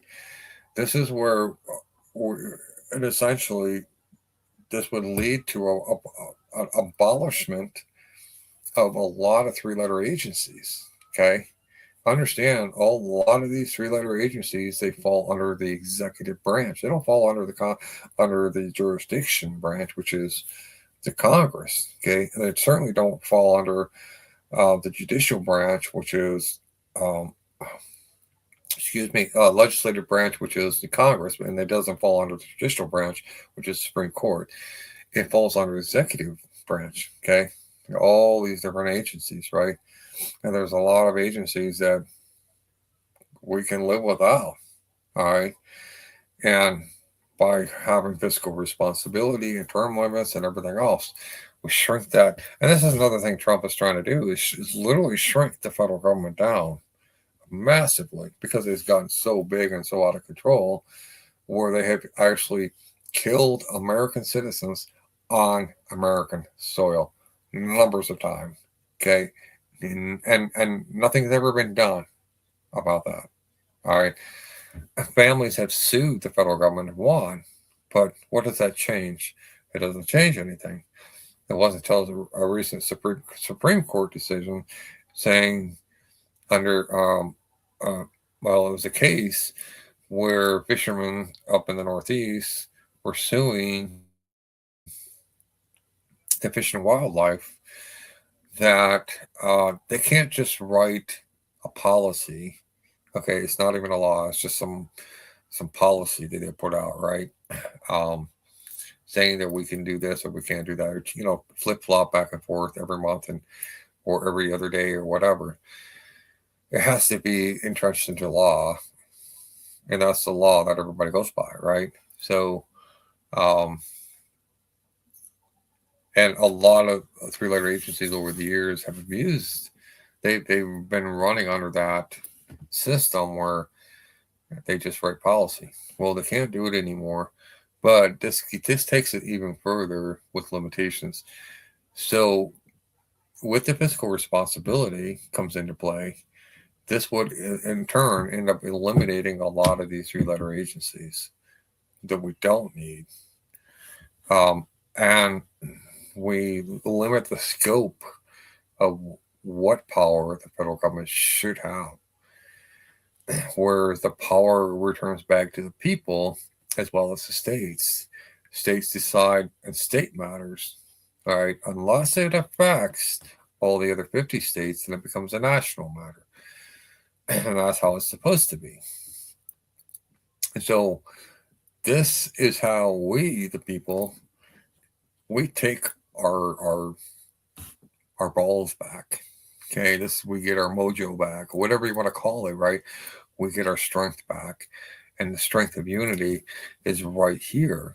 We just feel this out, we send it off, and we tell everybody about it. We get involved in the COS project as well. And we can get back to business of having an amendment put into the Constitution where the 16th Amendment gets changed. Whereas is the government, like the Congress can't just pass any laws they want. They have to pass the laws that they have to write, that has to be for the American citizens, the American people, not for the foreign interests of the foreign corporations. Okay. And I got a feeling that it's going to lead to eventually is a ban on all these PACs and a lot of lobbyists, especially a lot of lobbyist organizations. The American people don't want foreign lobbyists or especially corporation lobbyists trying to dictate what's best for us, because most of them don't even live here, right? And And when it's come to corporation, that ties it back to the Bank of London. So to get out of that grasp, that hold of Bank of London, is by abolishing corporate lobbyists and abolishing, because then what this does is literally opens us back up to the stage of freedom again, where if you have an idea or a business, the laws are already in place for you to be able to patent your idea, right? It's there and it's protected. Now, anybody that tries to come out with something similar to yours to steal your patent ideas, you can sue them for all time. And the federal government enforces it, right? It's much more better protections for you, for your family, for your own individualized businesses or your ideas. It opens up so many doors for people to be able to really start to achieve